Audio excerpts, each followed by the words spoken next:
how do you feel, though, that it seems like there's so many teams with everything we say about some of Jaden Ivey's shortcomings? Like, it might take him a minute, but obviously there's enough out there and enough that we've seen that pop, right? He does some things out there that you don't always see from an athleticism standpoint. Even the defensive stuff, his ability to recover and block a shot, it's jarring. You're like, holy shit.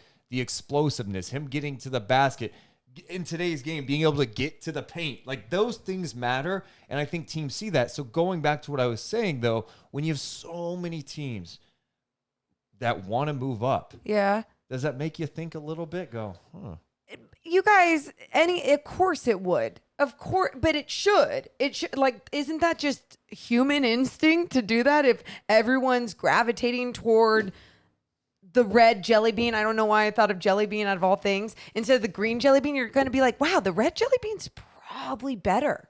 And it is. It's cherry, right? But my point is, it's like that's just going to be something that we automatically do. Our brains are going to go there.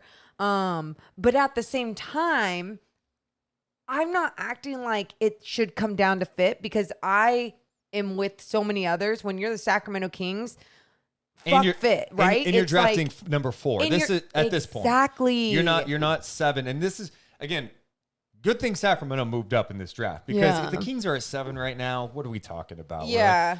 Well, maybe they can move up a couple of spots. Do they have anything? Oh, is there anything?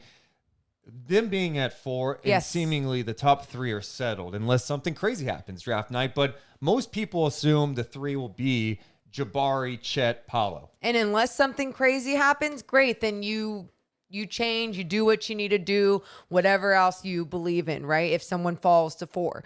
But I understand too, like going for, hey, we need the best player available. But is that best player available going to actually be franchise altering for your team? Or would it be franchise altering to trade down and get more assets that actually make sense? And when I say franchise altering, I just think even making the plan would be the altering thing for the Sacramento Kings. No, in this first year, and I'm talking about next season.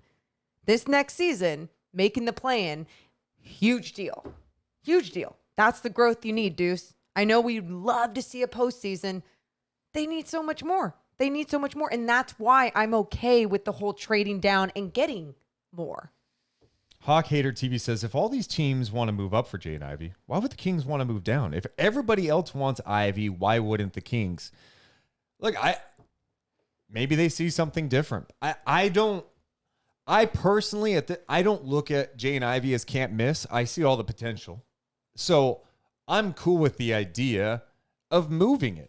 But it has to obviously be the right deal. And I think part of it is not dropping too far down, still being able to get a guy that you really like, whether it is moving down again, Keegan Murray or Mathurin, Dyson Daniels. I really like him too.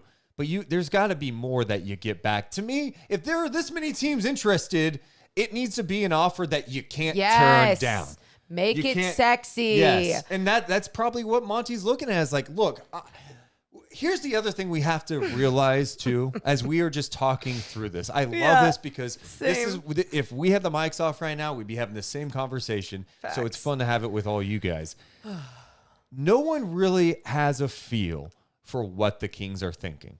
Here's what most people assume. We assume that the Kings are trying to alter their roster to put themselves in a position to be a playoff team next year. Yes. That's what we do now. Yep. We have zero idea who they're really interested in.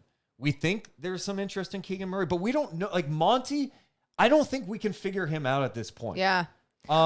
And so that's why we're sitting here speculating like crazy. We don't really know. But not only do we not really know, just hearing Jaden Ivey talk to the media today, and I haven't talked to Sacramento.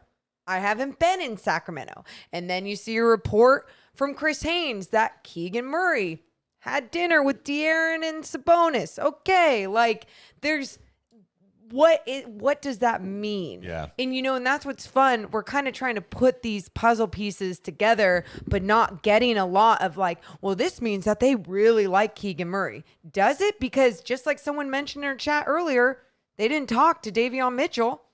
And then they drafted him, and then we were all like, what? What?